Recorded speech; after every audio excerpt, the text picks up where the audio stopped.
안녕하세요. 저는 60대 여성입니다. 인생의 우여곡절이 참 많다지만 이런 일을 겪고 나니 더욱 인생 사는 게 힘이 드네요. 어디에다가 시원하게 하소연이라도 하면 이 답답한 마음이 조금은 풀릴까 싶어도 제 살을 파먹는 것 같아 마음껏 말도 못하고 살아왔습니다.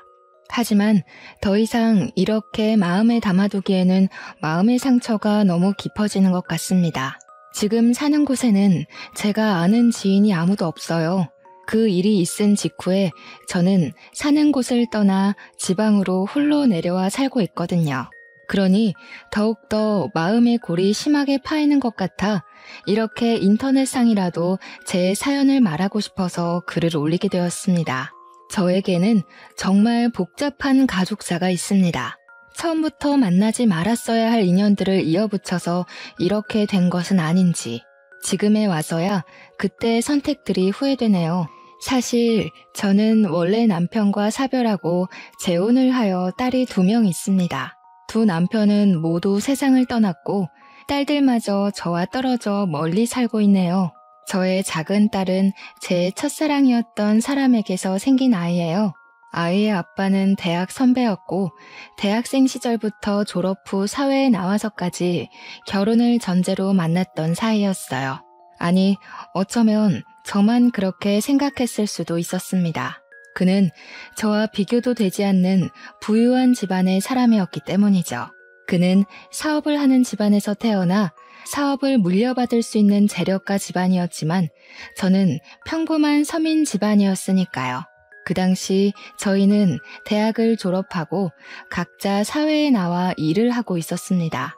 남자친구는 아버지 회사에서 일하고 있었고 저는 일반 회사에서 일하고 있었죠. 그리고 저희 둘이 오래 만났으니 자연스럽게 결혼 이야기가 나오고 있었어요. 그런데 역시 그와 수준이 맞지 않는 저의 집안이 걸림돌이 되었습니다. 그의 집안에서는 저와의 결혼을 반대하고 나섰죠. 그의 어머니가 저를 찾아오셔서 몇 번이고 헤어지라고 말을 하셨어요. 이미 그에게 집안에서 정해진 약혼녀가 있다면서 말이죠.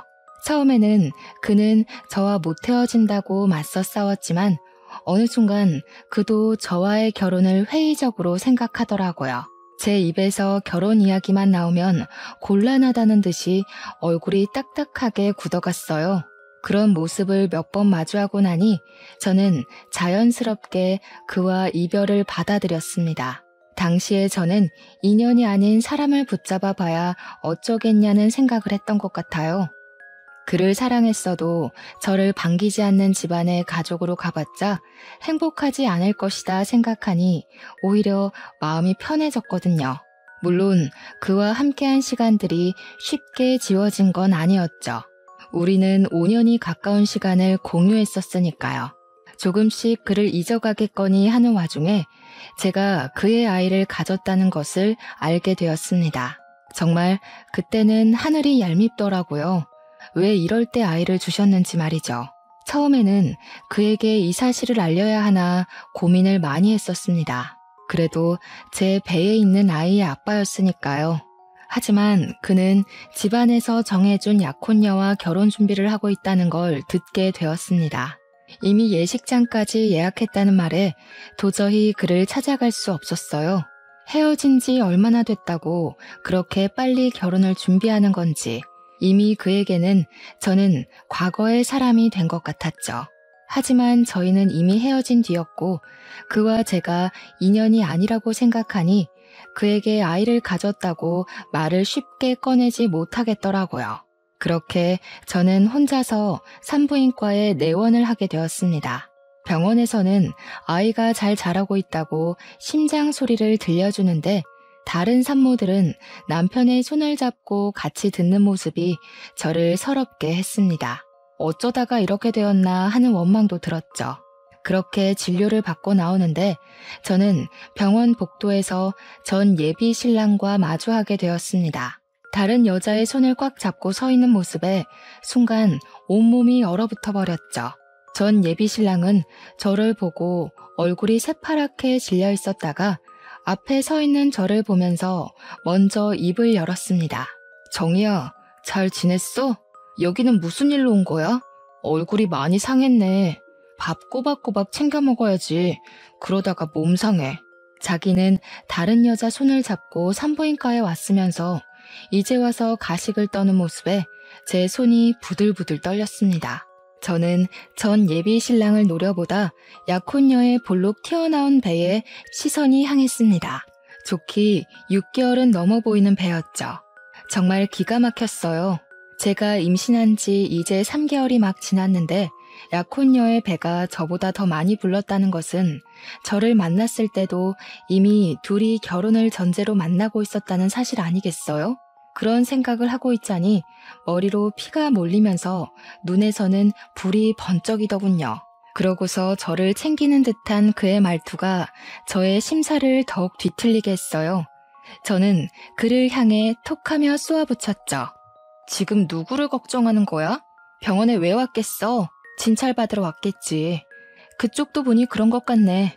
이미 상관없는 사람들끼리 안부 묻지 말자. 옆에 있는 사람이나 잘 챙겨.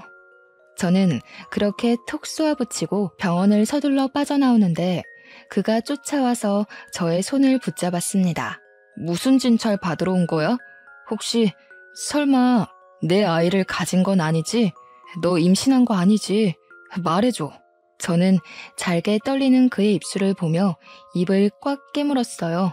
어쩜 저렇게 뻔뻔하게 자기 애를 가졌을까봐 걱정하는지.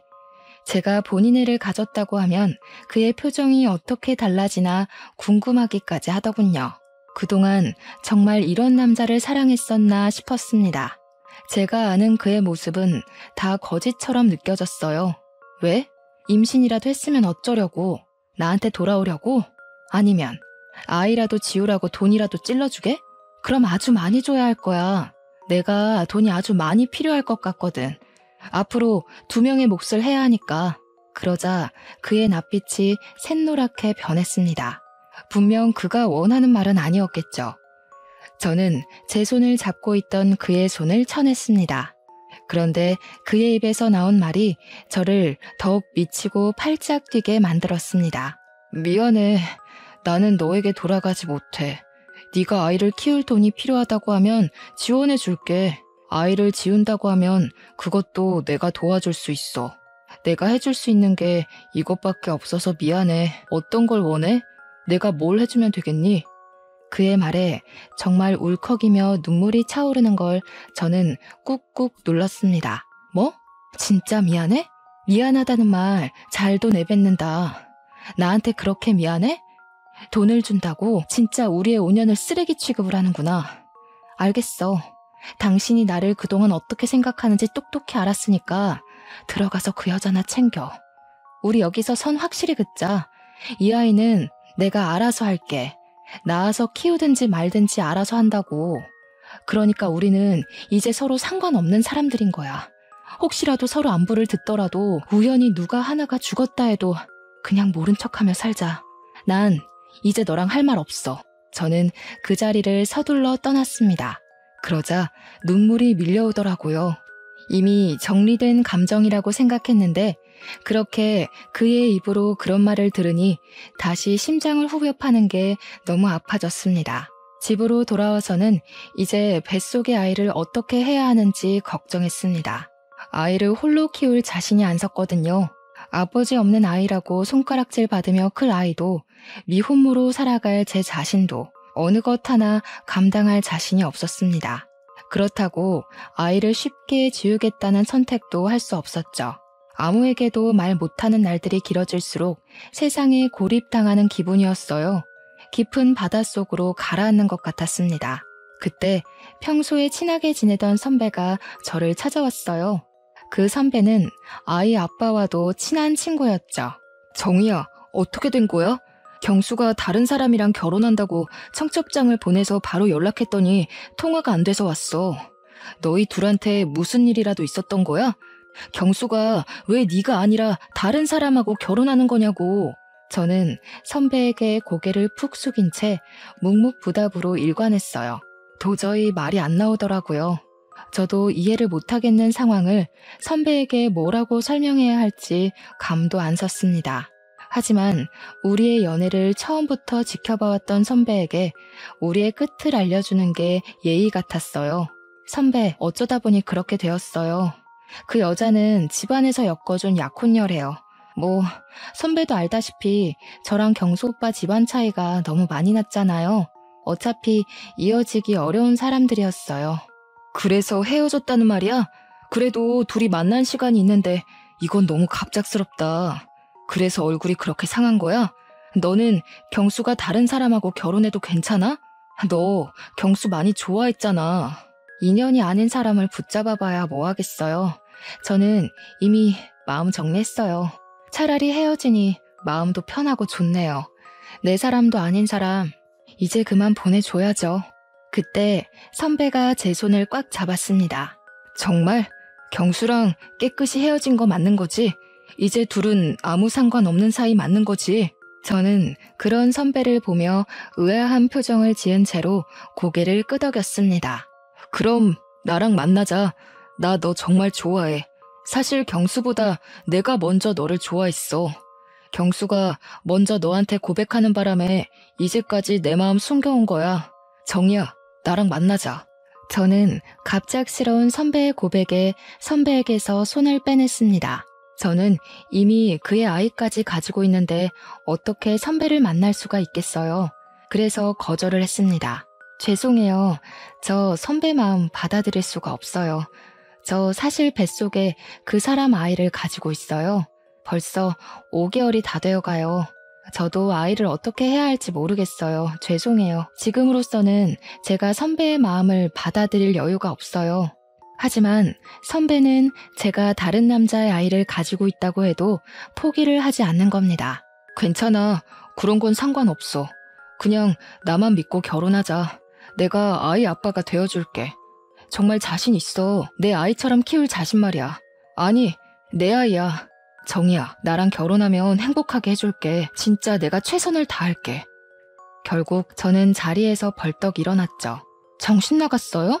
지금 무슨 말을 하는 거예요? 누구 애인지 알면서 그런 말이 나와요? 선배 친한 친구의 아이예요. 그런데도 지금 저랑 결혼하자고 말하는 거예요? 선배 제정신 아니죠? 술이라도 마신 거예요? 나 제정신이야. 그럼 아빠 없이 혼자 아이를 키울 셈이야? 그럴 자신 있어? 벌써 5개월이라며. 이제까지 결정 못해서 아이를 뱃속에 그대로 둔 거 아니야? 너도 아이 지울 수 없어서 그런 거잖아. 그럼 나 믿고 나한테 기대도 돼. 지금 하는 말 전부 진심이야. 내가 지난 5년 동안 너한테 이 말 한마디 못해서 널 놓친 걸 얼마나 후회했는지 아니? 이제 안 놓칠 자신도 있고 너를 책임질 능력도 있어. 계속 제게 매달리는 선배를 보며 입을 다물 수 없었습니다. 하지만 누구에게도 말 못한 채 혼자 끙끙 앓아야 했던 고통을 선배는 다 알아주는 것 같았어요. 그래도 어떻게 친구의 아이를 키우겠다는 정신나간 선배의 말을 들을 수가 있을까요? 저는 말도 안 된다며 뒤를 돌아 집으로 들어갔습니다. 그런데 선배는 정말 저랑 결혼이라도 할 생각인 것처럼, 아니, 제 뱃속의 아이가 자신의 아이라도 되는 것처럼 저를 챙겼습니다. 선배는 매일 저희 집으로 찾아와 끼니를 챙기고 몸 상태를 살폈습니다. 그동안 너무 외롭고 무서워서였을까요? 저는 그런 선배에게 기대고 싶어졌습니다. 선배가 내미는 손을 잡고 싶었어요. 아무것도 없는 칠흑같이 깊은 바닷속에 빛이 나타난 것처럼 그는 빛이 났습니다. 저는 제 앞에 밥상을 차려 가져온 선배를 물끄러미 쳐다봤어요. 정말 나 끝까지 책임질 수 있어요? 길 가다가 나 안 버릴 자신 있어요? 내가 손 잡으면 끝까지 같이 갈 용기는 있는 거예요? 마음속에서 비롯된 불안과 걱정이 깔린 질문을 듣더니 선배는 제 손에 숟가락을 쥐어주다가 저를 와락 껴안았습니다. 처음부터 그럴 생각 아니었으면 말도 안 꺼냈어. 걱정하지 마. 끝까지 가자. 길 잃지 않게 내가 손 꼭 잡고 갈 테니까 나만 믿고 따라와. 선배는 말 그대로 제 손을 꽉 붙잡고 본인 집으로 가서 제가 자신의 아이를 가졌으니 결혼을 하겠다고 말을 하더군요. 당당하게 그렇게 말하는 그의 모습에 저는 정말 뱃속의 아이가 그의 아이가 된 것 같았어요. 처음 선배의 부모님은 당황하시다가 완곡한 선배의 모습에 저를 받아들이셨어요. 정말 그의 말대로 그는 제 손을 꽉 쥐고 놓지 않았습니다. 그리고 저희는 결혼하고 부부가 되었죠. 남편은 제 딸아이를 정말 자신의 친딸처럼 예뻐했어요. 딸아이를 안아들고 어떻게 당신과 이렇게 쏙 닮았는지 모르겠다고 활짝 웃는데 그런 그를 사랑하지 않을 수가 있었을까요? 이미 남편의 머릿속에는 제 딸아이는 정말 그의 아이였던 거죠. 저도 그에게 최고의 아내가 되기로 다짐했습니다. 그를 사랑하고 의지하며 저의 등대로 여기면서 그의 뒤를 따라가기로 했죠. 그 뒤로는 모든 게 완벽하고 평화로웠어요. 그냥 이대로만 살아갔으면 좋겠다고 생각했습니다. 사실 그에게 정말 그를 닮은 아들 하나를 안겨주고 싶었는데 결혼 3년이 다 되도록 우리에게 둘째는 허락이 되지 않았어요. 그러다 그와 결혼한 지 3년이 되었을 때 저에게 끔찍한 일이 생기고 말았습니다. 그는 갑자기 지방으로 출장을 가게 되었다고 하는 겁니다. 원래 자신이 가야 할 출장이 아닌데 가기로 한 사람이 모친상을 당해서 자신이 가게 되었다고 했죠. 그런데 저는 남편을 그 출장에 너무 보내기 싫었어요. 가슴속 깊이 그를 보내면 안 된다는 불안감이 엄습해 왔거든요. 남편이 가방에 짐을 싸면 제가 다시 풀고 또 풀어헤치기를 반복했어요. 왠지 가방 안에 그의 짐들을 넣으면 안 될 것 같은 겁니다. 그 출장 꼭 가야 해? 안 가면 안 돼? 여보, 왠지 나 불안해. 일도 손에 잡히지 않고 그냥 급한 일 생겼다고 안 가면 안 돼? 남편은 그렇게 불안해하는 저를 보며 꽉 끌어안고 등을 토닥였습니다. 어이구, 우리 마누라가 나랑 헤어지기 싫어해서 어쩌지? 그런데 나 말고 갈 사람이 없어. 이미 나도 다른 사람 보내면 안 되냐고 했는데 정말 나 말고 갈 사람이 없더라고. 금방 다녀오는 거니까 보고 싶어도 조금만 참아. 응? 나도 당신이랑 헤어지기 싫다. 그런 남편을 보고도 저는 불길한 느낌이 들어 얼른 그를 꽉 끌어안았어요. 정말 보내기 싫은데 너무 마음이 찝찝하고 불안해. 정말 하루면 돌아오는 거지? 금방 다녀오는 거 맞지? 남편은 미소를 지으며 금방 온다고 걱정하지 말라고 말하면서 짐을 챙겨 밖을 나섰어요. 아마 저는 그날 그가 다시 내 곁으로 돌아오지 않을 것을 이미 알고 있었는지도 몰라요. 그를 그렇게 보내지 말았어야 했다는 것이 이렇게 큰 후회로 남았으니까요. 아무튼 다음날 남편이 출장지에서 출발하기 전에 저녁은 집에서 먹을 수 있겠다고 전화를 했습니다. 여보, 일이 일찍 끝났어. 이제 출발하려고. 저녁은 집에 가서 먹을 수 있겠는데 걱정하지 말고 기다리고 있어. 금방 갈 테니까. 알겠지? 우리 딸한테도 아빠가 금방 간다고 이야기해주고. 서두르지 말고 안전운전해서 와요. 또 급하게 오지 말고. 맛있는 거 해놓을게. 당신 좋아하는 갈치조림이나 할까 보다. 시장에 다녀와야겠어요. 그와 전화를 끊은 뒤 딸의 손을 잡고 시장에 가서 싱싱한 갈치를 사와 저녁을 준비했습니다. 갈치조림에 들어갈 양념을 다 하고 냄비를 가스레인지에 올려두려는데 집 전화가 요란하게 울리는 겁니다. 평소에 그 시간에는 전화가 올 곳이 없어서 의아해하며 저는 전화를 받았습니다. 여보세요? 김민재 씨 아내 되시나요? 지금 바로 병원으로 오셔야겠습니다. 10중 추돌 사고로 김민재 씨가 돌아가셨어요. 와서 본인 확인을 하셔야 할 것 같습니다. 저는 순간 손에서 수화기를 놓치고 말았습니다. 저는 경황도 없이 딸아이의 손을 잡고 허겁지겁 병원으로 달려갔죠. 병원에 도착하니 그곳은 이미 아비규환이었습니다. 여기저기 소리치는 소리와 울음소리가 뒤섞여 들렸어요. 저는 지나가는 병원 직원을 붙잡고 남편이 어디 있는지 물었습니다. 저는 직원을 따라 병원 지하에 있는 영안실로 갔습니다. 서늘한 영안실로 들어서니 그 앞에 차가운 침대에 흰 천이 덮여 있더군요. 영안실 직원이 저를 보고 눈앞에 흰 천을 걷어냈습니다. 흰 천 아래는 정말 제 남편이 누워 있었습니다. 정말 믿기지 않았어요. 아까 전만 해도 통화를 하며 걱정 말라고 했던 사람이었는데 두 눈을 꼭 감은 그에게 다가갔습니다. 저는 손을 들어 차가운 그의 얼굴을 쓰다듬고 어깨를 흔들었습니다. 여보, 나왔어. 왜 여기 있는 거야? 돌아온다고 약속했잖아. 그런데 왜 여기 있는 거야? 내 손 안 놓는다며. 당신만 따라서 오라며. 그런데 이렇게 여기 있으면 어떡해. 일어나. 눈 뜨라고. 처절하게 울부짖는 소리에도 그는 이미 차갑게 식어 눈을 뜨지 않았습니다. 저는 어이없게 남편을 떠나보내야 했어요. 한 줄기의 빛이었던 나의 전부가 그렇게 무너져 내리고 말았습니다.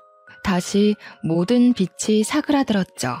망망대해 속 갈 길을 잃은 저는 멍하니 남편의 영정을 바라보았습니다. 사진 속 그는 저렇게 활짝 웃는데 이제 다시는 그 모습을 볼 수 없다는 것이 너무 서러웠어요. 그래도 제 손을 꽉 잡는 어린 딸을 보며 저는 다시 살아야 했습니다. 저에게는 책임져야 할 생명이 있으니까요.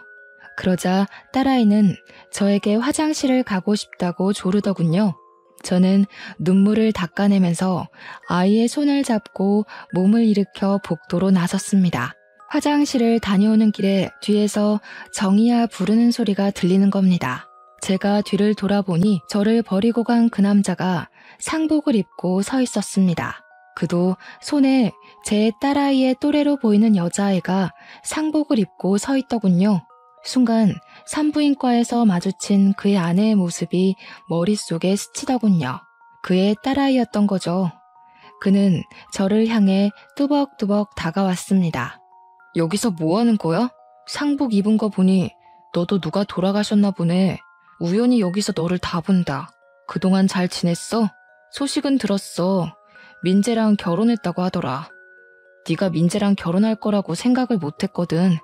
그 녀석 너를 좋아하긴 했지만 그래도 그 소식 듣고 많이 놀랐지 뭐야? 이제 상관없는 사이니까 아는 척하지 말라고 했잖아요. 내가 여기 있는 이유도 당신하고 상관없어요.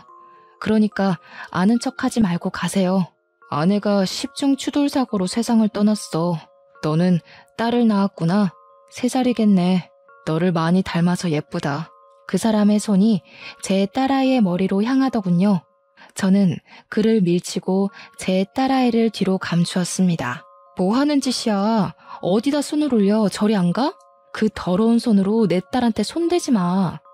다시는 내 앞에 나타나지 말고 우리 각자 살자. 당신 아내가 죽은 거 하나도 안 궁금해. 나는 딸아이의 손을 잡고 분향소로 서둘러 들어왔습니다. 무슨 염치로 내 딸 머리에 손을 올리는 것인지 분노가 끓어오르더군요. 남편의 장례를 치르고 저는 이제 딸아이와 살 궁리를 해야 했습니다. 그런데 몇 년을 주부로 살았다고 쉽게 일자리가 구해지지 않는 겁니다. 당장 할 수 있고 아이를 돌볼 수 있는 자리를 찾다 보니 마트 점원을 뽑는 공고를 통해 마트에서 파트타임으로 일을 하게 되었습니다. 그렇게 마트에서 일하고 집으로 돌아가는데 전 예비 신랑이 저를 찾아왔습니다. 제가 다시는 얼굴 마주보고 살지 말자고 그렇게 소리를 치며 악을 썼는데 말이죠. 저는 제 앞에 나타난 그를 보고 그냥 지나쳤습니다. 그러자 그가 제 팔을 딱 붙잡더니 갑자기 무릎을 꿇더라고요. 정희야, 그날 나도 민재가 아내와 같은 사고로 죽은 걸 알고 이건 나에게 다시 찾아온 운명이라 생각했어. 우리가 다시 시작할 이유는 충분한 것 같아. 내 말 좀 들어줘. 그의 어이없는 말에 기가 찼습니다. 저를 버리고 다른 여자에게 갔으면서 이제와 운명이니 뭐니 떠들어대는 게 웃기더라고요. 무슨 개 같은 소리를 늘어놓는 거야? 이제 와서 뭘 다시 시작해. 그게 가당키나 한 일이야? 남은 딸이나 잘 건사하고 살아. 나도 내 딸 알아서 잘 키울 테니까. 제발 각자 살자고. 말귀 못 알아먹어? 그 당시에는 이유가 있었어. 아버지가 어음을 막지 못해서 회사가 도산 직전까지 몰려 있었거든.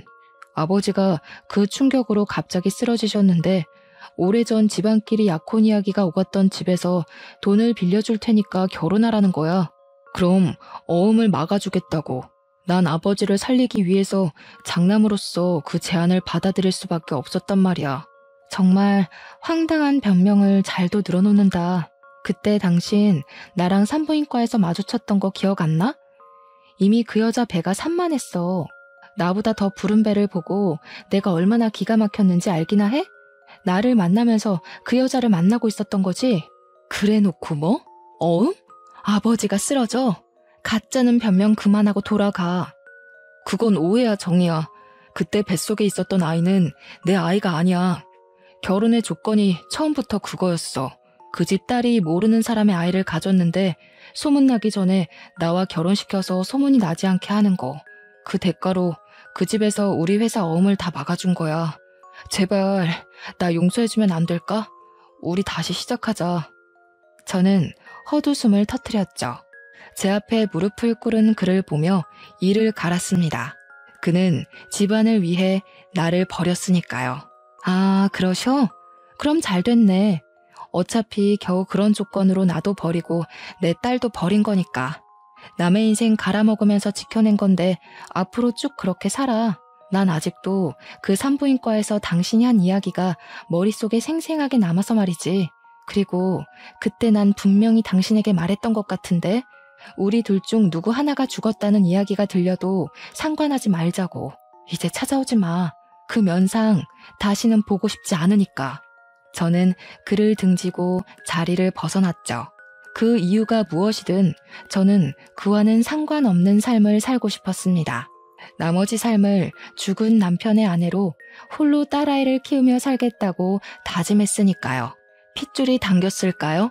서로 상관없이 살자는 저의 생각과 그의 어머니 생각은 달랐습니다. 처음에는 그와의 결혼을 그렇게 막아서더니 이제 와서 다시 제 앞에 찾아오셨어요. 잘 지냈니? 경수에게 이야기 들었다. 딸아이가 있다면서? 나도 장례식장에서 우연히 너를 보고 깜짝 놀랐다. 나도 너의 딸을 봤지. 피는 못 속인다더니 제 아빠를 빼다 닮았더구나. 무슨 말을 하시는지 잘 모르겠네요. 왜 찾아오셨어요? 근무 시간이라서 시간을 오래 못 비워서 빨리 할 이야기만 하시고 돌아가세요. 저와는 이제 상관없는 분이시잖아요. 네 딸, 경수 딸이지? 그냥 봐도 누구 딸인지 알겠는걸. 너희 시댁에서는 아직도 모른다니? 그동안 감쪽같이 속여왔구나. 이제 우리 핏줄인지 알았으니 내가 챙겨야겠어. 경수 아내도 죽었는데 이제 더 이상 거리낄 것도 없고 말이야. 저는 전 예비 시모가 하는 말에 놀라서 자리에서 벌떡 일어났습니다. 지금 무슨 말을 하시는 거예요? 누구를 챙겨요? 누구 핏줄이요? 그렇게 냉정하게 밀어낼 때는 언제고 이제 와서 왜 그러세요? 며느리가 죽기를 기다리셨나 봐요? 그의 어머니는 두 눈을 날카롭게 뜨더니 제 앞으로 노란 서류 봉투 2개를 내밀더군요. 저는 의심쩍은 얼굴로 봉투를 열어보았습니다. 하나는 어떻게 딸아이의 유전자를 구했는지, 그 사람과 딸아이의 유전자 검사지와 다른 하나는 친자 소송 봉투였어요. 제가 그것을 들고 그대로 굳어있자 그의 어머니가 입을 여셨죠. 이미 내 딸과 경수의 친자 확인은 끝냈고 우리는 소송 준비도 끝냈다. 딸아이를 우리에게 뺏기기 싫으면 경수랑 결혼해라. 어차피 아이의 친아빠 아니니? 아이 생각해서 결혼해. 소송한다고 해도 네 형편에 우리를 이길 변호사도 제대로 못 구하잖니? 이대로 아이만 뺏길 거니? 이미 그의 어머니는 저를 협박하려고 작정하고 오신 거였습니다. 정말 대단하시네요. 역시 부잣집 사모님은 다르긴 다른가 봐요. 이렇게 철저하게 준비까지 해서 오셨어요. 이미 저한테 선택권은 없다는 거네요. 그전에는 내가 미안하게 됐다. 그때는 상황이 좋지 못했다. 이제라도 다 제자리로 돌아오는 거니 너도 좋게 생각해라. 경수가 너 아니면 안 된다고 하고 나도 내 손녀 보면서 살고 싶다. 정말 그 작자나 어머니나 뻔뻔한 건 유전이네요. 지우라고 돈 준다고 할 때는 언제고 제가 이제 와서 댁 아들이랑 살고 싶겠어요? 빼앗기기 싫으면 결혼을 하라고요? 참나, 어떻게 다 제자리로 돌아가는 거라고 말을 하실 수 있어요? 제 머리로는 이해가 되지 않네요. 저는 딸아이를 뺏기지 않기 위해 그 사람과 결혼을 해야 했어요.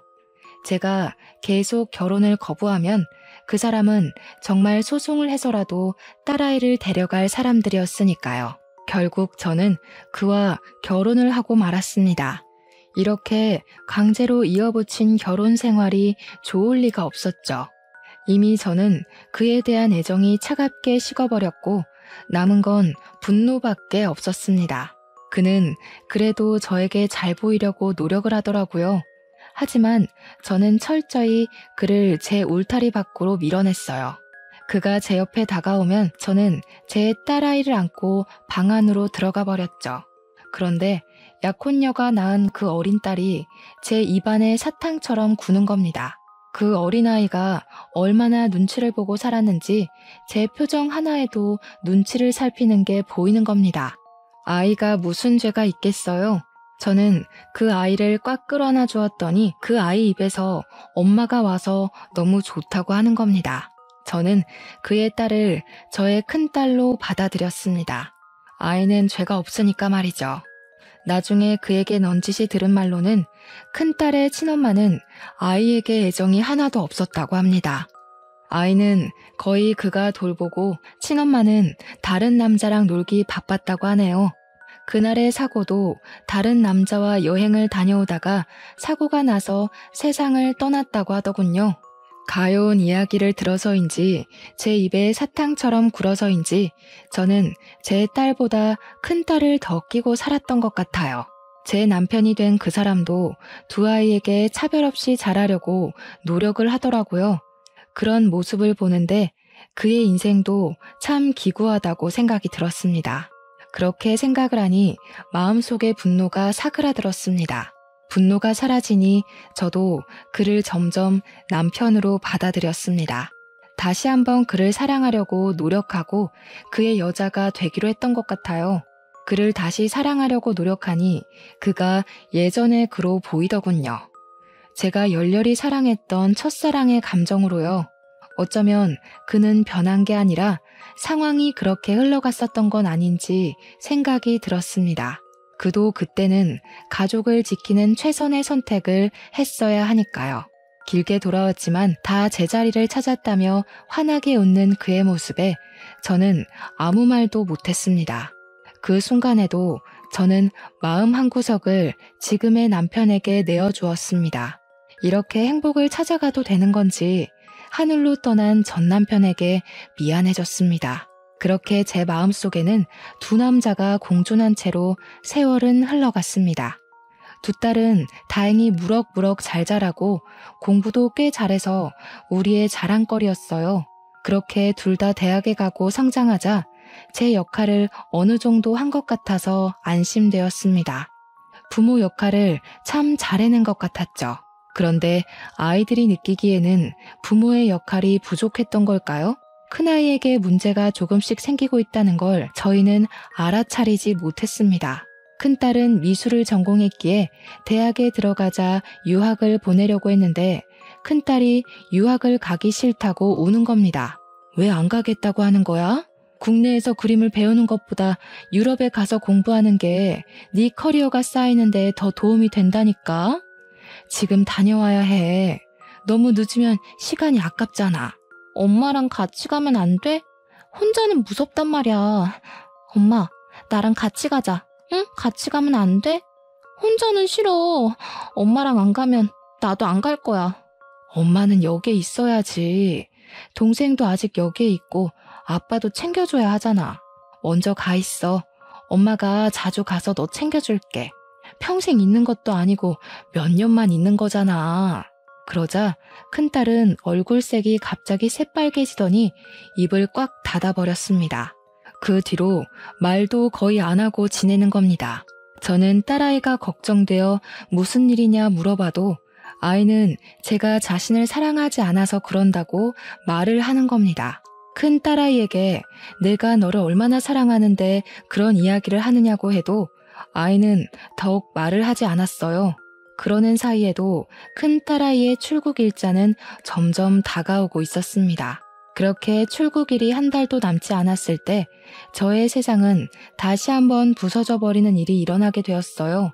그날을 어떻게 설명을 해야 하는지 지금 다시 생각해도 끔찍한 그 사건을 다시 떠올리려니 손과 심장이 떨려옵니다. 그날은 휴일이었어요.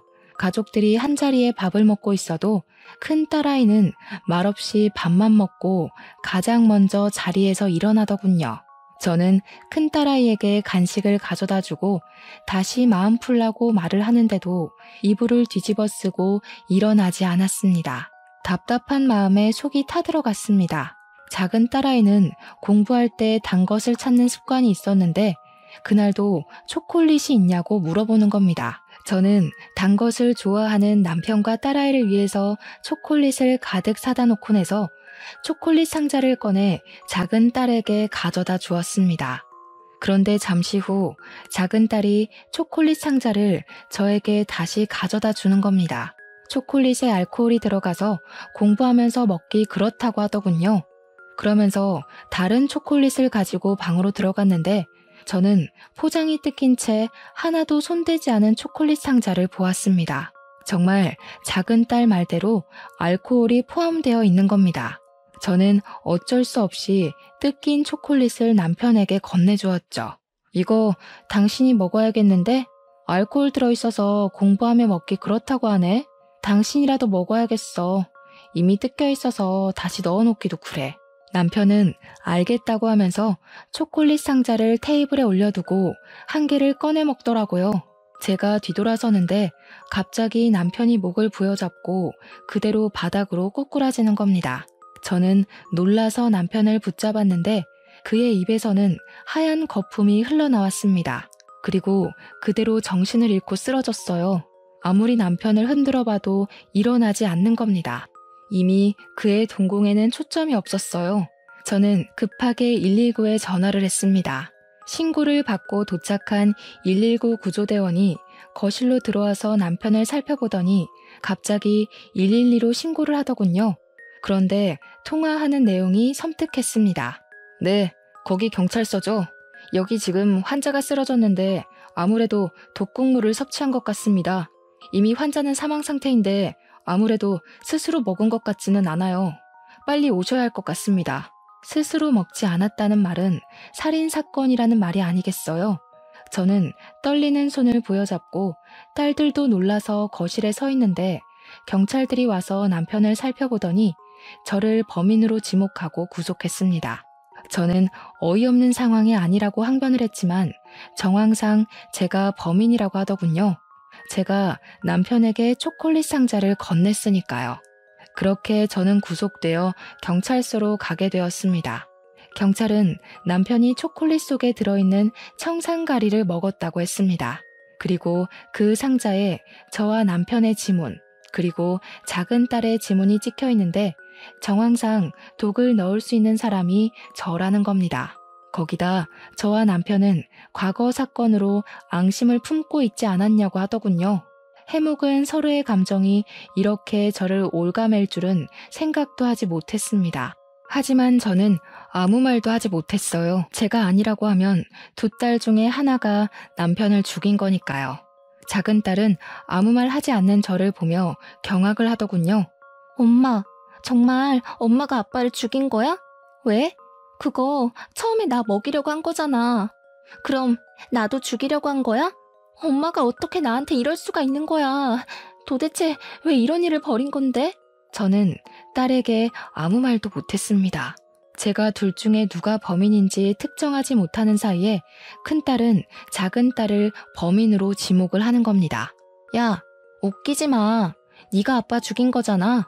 엄마가 평소에도 너 공부할 때 초콜릿 챙겨줬는데 왜 엄마가 범인이라고 하는 거야? 엄마가 바보야? 네가 아빠 죽인 거지? 네가 초콜릿 안 먹고 다시 엄마한테 줘서 이렇게 된 거고 평소에도 너 아빠한테 불만 많았잖아. 엄마는 단 거 안 먹으니까 뜯어진 초콜릿을 당연히 아빠한테 가져다 줄 거 알고 있었던 거지? 순간 머리가 아득해지더군요. 작은 딸은 소리를 꽥 지르며 자신은 아니라고 울었습니다.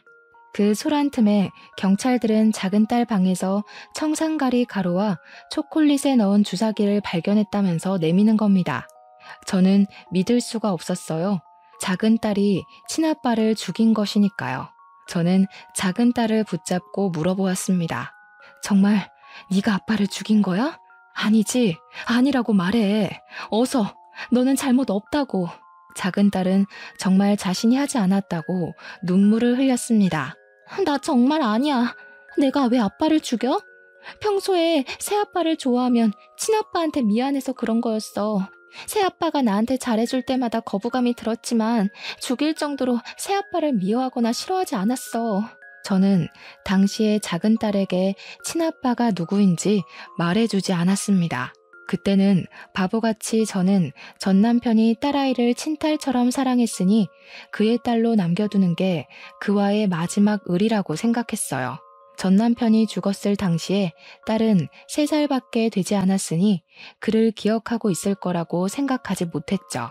그런데 딸아이는 전 남편을 아주 생생하게 기억하고 가슴에 남겨두고 있었더라고요. 저는 작은 딸아이를 안고 눈물을 흘렸습니다.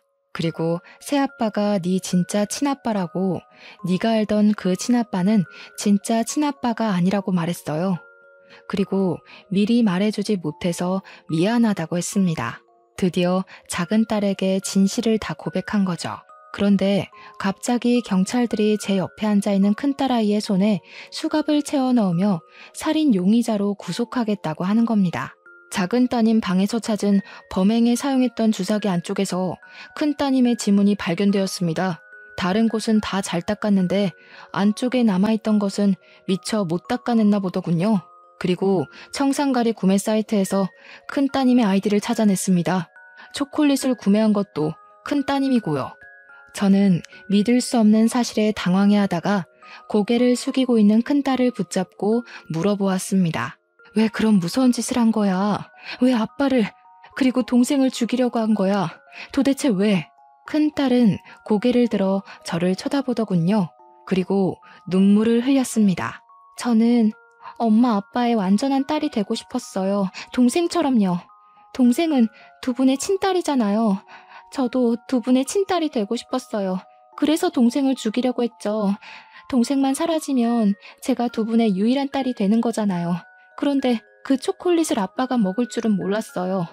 청산가리를 넣기 편해서 안에 알코올이 들어있는 초콜릿을 주문한 건데 공부할 때는 알코올이 든 건 안 먹을지 몰랐거든요. 그런데 그건 어떻게 알았니? 그이가 친아빠라는 것은 너희 동생에게도 말 안 한 사실인데 너는 어떻게 한 거야? 어떻게 몰라요. 틀에 찍어놓은 것처럼 웃는 게 닮았는데 모를 수가 없었죠.